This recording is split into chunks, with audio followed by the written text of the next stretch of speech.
Allan Kardec, codificador do Espiritismo, fala que a mediunidade é orgânica. Hoje, provavelmente, nós diríamos que ela é genética. Nessa série de 40 anos da mediunidade de Robson Pinheiro, nós estamos aqui nesse novo programa para falar um pouco desse contexto, desse enredo da mediunidade em família que Robson viveu desde a sua infância, especialmente com a sua irmã adotiva e a sua mãe, né, Robson Pinheiro? Muita história, né? Eu acho que, eu não sei qual que tem mais história para contar, aquele envolvendo Everilda Batista me envolvendo, né? Porque acaba sendo, igual você falou, quase genética, porque um prossegue, é um prosseguimento do outro. Não, né? uma das histórias que eu acho mais impressionantes é porque Everildo Batista, ela que era médium de Pai João de Aruanda, ainda que nela não se manifestasse como pai velho, né? E sim como Alfred Russell, né? Aquela outra personalidade de um médico do sul escravocrata americano, né? Que ele foi. Então, aquela coisa emperdigada, e você fala bastante de uma personagem que era, assim, como é que a gente diria, Robson?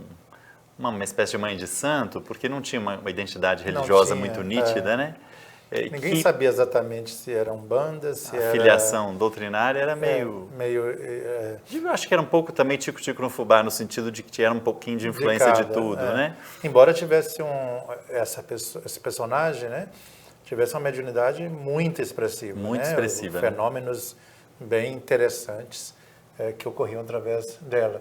Mas não tinha muito direcionamento ético na forma de E ao longo da vida, pois é, porque é um personagem, né? Você criado em Valadares, que você ouvia falar desde a infância, mas já alguns anos depois era muita maldade, uma série de coisas que ela estava fazendo no terreiro, então, né? Tentando prejudicar as pessoas, né? Então... E aí o Pai João entra na história, né? E, apesar de pessoas da minha família terem vivido experiências com ela, inclusive a Bá, que é uma prima mãe, porque a Bá foi adotada por minha mãe, e ela presenciou o nascimento de todos nós, né? E a Bá virou uma segunda mãe, e tinha aquela mediunidade extraordinária que eu comento a respeito no livro Os Espíritos em Minha Vida.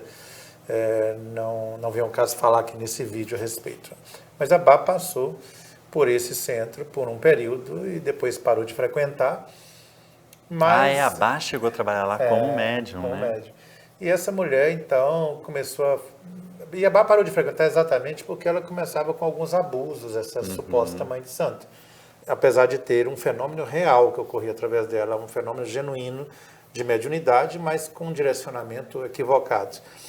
E a Bá afastou-se de lá, e essa mulher, ao longo dos anos, parece que foi piorando a situação, voltando mesmo para vinganças, para maldades e tudo mais. E os espíritos, naturalmente, foram substituindo na mediunidade dela, né? E ocorre que uma determinada vez a Everilda Batista estava lá em casa, ela tinha chegado do trabalho, muito, muito cansada, e era muito comum isso ocorrer através dela. Ela se deitou para descansar um pouco, até pegar o outro trabalho que ela fazia, comida para fora, coxinha aqui, bimpada, virava à noite fabricando coisa para revender. Então, entre um trabalho da escola e ela começa isso, ela resolveu deitar um pouco, tomou um banho, deitou, e pegou aquele sono rápido, foi o tempo de Pai João assumi-la. E Pai João assumiu, já veio, todo mundo conhecia Pai João, porque era completamente diferente da personalidade de Everildo Batista, completamente.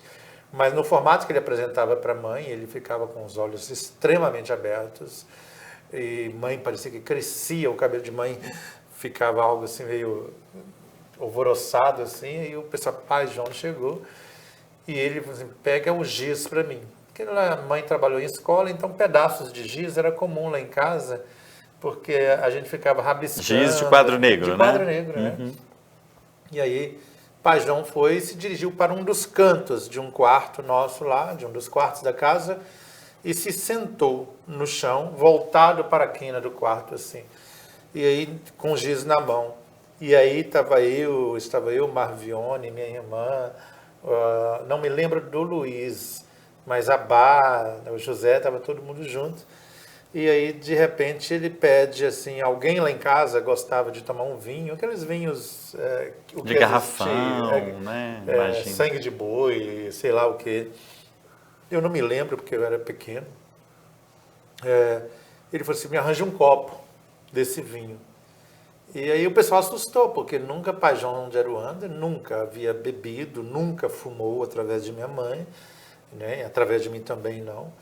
Mas ele não bebeu o vinho, ele colocou o vinho no chão, o copo de vinho no chão, era meio copo, um pouco mais assim, de vinho, e sentou, e ele começou a cantar uma música, um ponto, e eu me lembro muito bem, depois eu até passei para o pessoal cantar, se na cascada brauna tem demanda, eu quero ver a brauna, brauna, marcha, marcha, meu soldado, soldado de confiança, esse machado é minha funda, esse é meu ponto de vingança.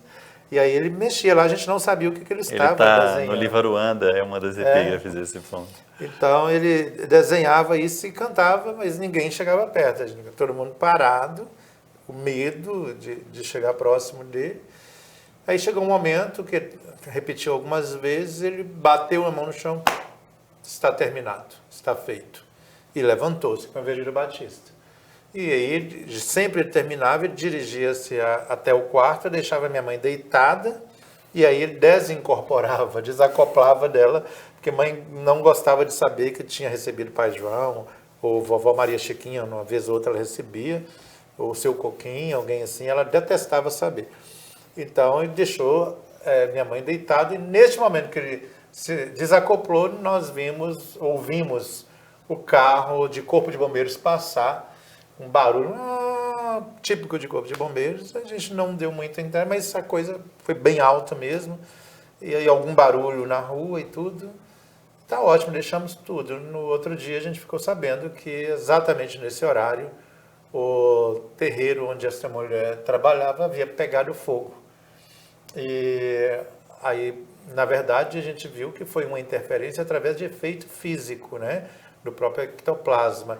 E interessante que o formato da construção lá era em forma de L. Uma perna do L, o barracão, o cômodos lá, é onde ela morava. E o outro, que era uma bem maior, era onde era o terreiro.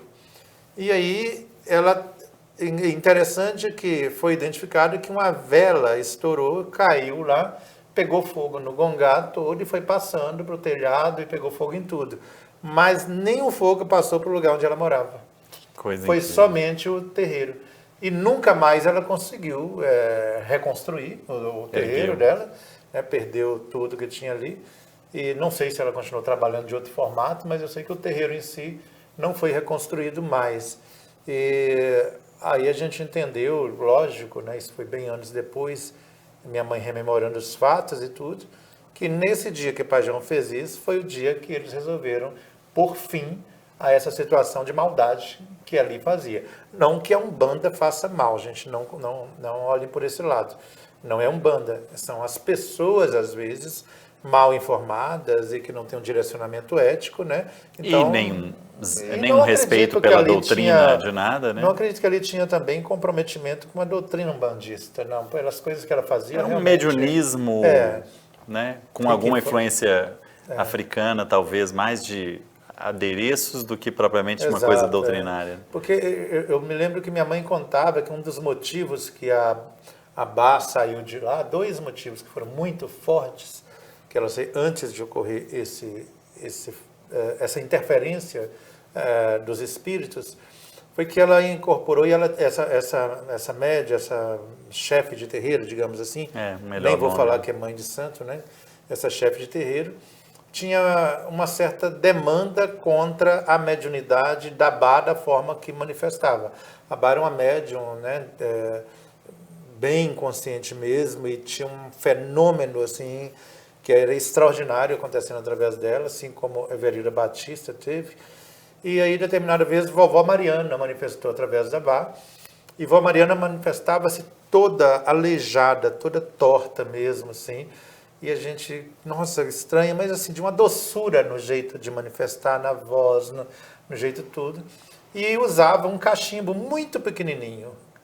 Todos os médiuns, minha mãe falava que usava aqueles cachimbos grandes, né? O preto velho, através dos outros médiuns. E a vó Mariana pedia um minúsculo. Essa história que você... Aí, vó Mariana manifestou-se na hora que o centro estava cheio, e essa mãe de santo queria desacreditar o fenômeno através da Bá, porque ela se sentia como se tivesse uma rivalidade sem haver.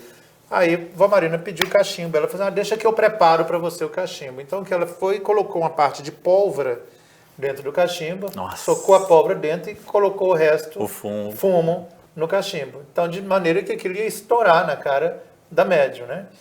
E aí ela chegou com o cachimbo para a vó Mariana, deixa que eu acendo para você. Pô, para a vó Mariana. Vó Mariana esperou, pegou fogo no tabaco, ela virou e pôs a boca, em vez no bocal, em vez de pôr no pito do cachimbo, né? Sim. Pôs no bocal, e virou o pito para a mãe de santo e soprou. E em vez de ela aspirar, ela soprou. A pólvora foi com tudo em cima dela. E aí, você imagina a situação na cara da mulher, né? Que ela ficou toda esquisita. E vó Mariana falou assim, nunca mais você brinca com a preta velha quimbandeira. E falou assim, aí vó Mariana... Que essa escola, que a vovó Mariana tinha doutorado, né? Doutorado afinal, nisso. A vovó Mariana, né, é bom lembrar, você falou de aleijada, porque ela foi uma encarnação de uma feiticeira, né? Exato, E ela foi submetida a uma tortura horrorosa e desumana ao morrer, né? E justamente quebrando ossos e tudo mais, e é uma maneira de ela lembrar dessa experiência, né? E a partir daí, a Mariana se retirou e deixou uma ordem para Bá nunca mais voltar lá, né? Antes disso, ainda tinha ocorrido um fenômeno também que foi abusivo, por isso que eu falo que essa pessoa, essa chefe de terreiro naquela época, não era um bandista, ela era uma chefe de terreiro e tinha uma mediunidade mesmo. Mas uma das coisas é que ela direcionava isso de uma maneira abusiva, né? E a gente vê como os espíritos fazem, quando o médium, às vezes tem até uma mediunidade que é genuína, mas não tem um direcionamento, os bons espíritos se afastam. Com o tempo. E com o tempo não tem jeito, né? A pessoa não quer. Isso não invalida o fenômeno. Só diz assim, olha, a pessoa não quis ir para o caminho, né, do equilíbrio, do bem, sei lá o nome que se dê, mas... Vai ter espírito que vai aproveitar do potencial mediúnico. Né? E uma das coisas que fez é porque a Bá recebia alguns espíritos índios. E era muito interessante porque a mãe da Bá, a mãe biológica, era uma índia, né? A tia Inácia. Ela era índia mesmo. Se olhava para ela, aquela índia negra, com os olhos assim, meio assim, primitivo. A Bá também tinha uma feição algo primitiva, assim, porque saiu puxando muito a mãe nesse sentido. E ela só trabalhava com caboclos índios, né? Então era Jurema, Tupi, Guaraci, tinha outro, como é que é, gente? Eu esqueci o nome. Jupira, não, né? Não, um é Caboclo do Sol, o Caboclo da Lua, só que é Guaraci, Jaci e Guaraci. Jaci e Guaraci. Que é o Caboclo do Sol e da Lua. O Puri, o Caboclo Puri. Então, todos índios. E os guardiões, né, os Exus dela eram assim, ela trabalhava, era com um que se manifestava, né, não vou falar que é exatamente a pessoa, mas é o jeito. Mas se partir do pressuposto que a Bá nunca estudou, que ela não tinha conhecimento de nada, de escola, né, Bá assinava o próprio nome, então Bá não tinha de onde tirar essas informações. Então ela tinha um guardião que manifestava através dela, que era o cangaceiro. O cangaceiro era do bando de Lampião. Então ela recebia 3 espíritos que foram do bando de Lampião. E os caboclos eram caboclos índios mesmo, né? A tal ponto que a Jurema demorou a conversar, porque falava num dialeto que ninguém entendia. Olha. E aí falava, e depois que ela começou a falar em português. E aí uma das coisas que a médium lá, a mãe de santo, a chefe de terreiro, como você falou, tinha problema com essa Jurema, porque a Jurema assumia a Bá, e a Jurema gritava aqueles gritos que índio dá, mas numa altura, e dava aqueles saltos muito grandes, e a Bá muito pequenininha. E aí minha mãe conta que um dia anterior a uma festa de São João, aí essa chefe de terreiro resolveu testar os supostos médiuns dela. Embora ela não se submetesse ao teste. Ao teste aqui. Então ela mandou quebrar diversas garrafas de bebida e encheu o centro de cacos de vidro. E aí quando os médiuns chegaram, o centro estava todo aquele tapete de vidro. E aí ela pegou e falou assim, hoje vocês vão ser testados. E como se não bastasse, pegou de brasas, encheu de brasas acesas no meio do terreiro, no meio dos cacos de vidro, e jogou álcool. Então aquilo pegou um fogo ali. E quando ela fez isso, os médios meio com medo, a Bá, nesta hora, sem querer nenhuma, porque a Jurema era uma cabocla muito intrépida através dela, assumiu a Bá e pulou no meio dos cacos de vidro e começou a cantar ao ponto dela e se enrolou no chão, assim, o pessoal falou, pronto, vai se rasgar toda. E a Jurema rolava no chão, para lá e para cá, assim, depois que sambou, e o pessoal começou a cantar, e no centro dela tinha tabaco, e o pessoal afastado, começaram a tocar tabaco, e a Jurema sambava. Aí pulava, a chefe de terreiro de longe não teve coragem de incorporar. Quando terminou, aí a Jurema falou assim, tá comprovado que sou eu mesmo? Pode olhar, não tinha um corte, não tinha nada na Bá. A gente já viu vários casos desses, assim, de ela se jogar na fogueira, no meio da fogueira de São João, e rolar no meio das brasas da fogueira, e aí isso é efeito físico. Efeito físico, né? Que produzia, além do efeito físico dela não se queimar, também produzia um fator que é insensibilidade cutânea, né? Não sentia nada. E devido a essas situações, aí a avó Mariana falou assim, não tem necessidade de se submeter a uma situação dessa, porque a energia que os espíritos usavam para imunizar o médium, digamos assim, preservar o médium, podia ser usado para curar os outros. Para bem de alguém, claro. Então, e isso era um abuso visível, né?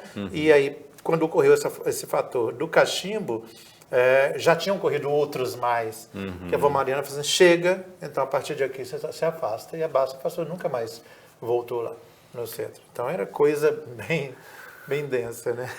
Essa é a experiência familiar de Robson Vieira com a mediunidade, né? Especialmente com os efeitos físicos através dessa prima, que era tida como uma espécie de mãe adotada, né? A Bá, e também da mãe Everilda Batista.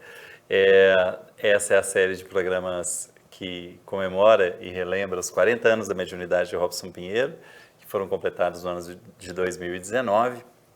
Eu sou o Leonardo Müller, editor da Casa dos Espíritos, e nós voltamos com mais programas sobre esse tema.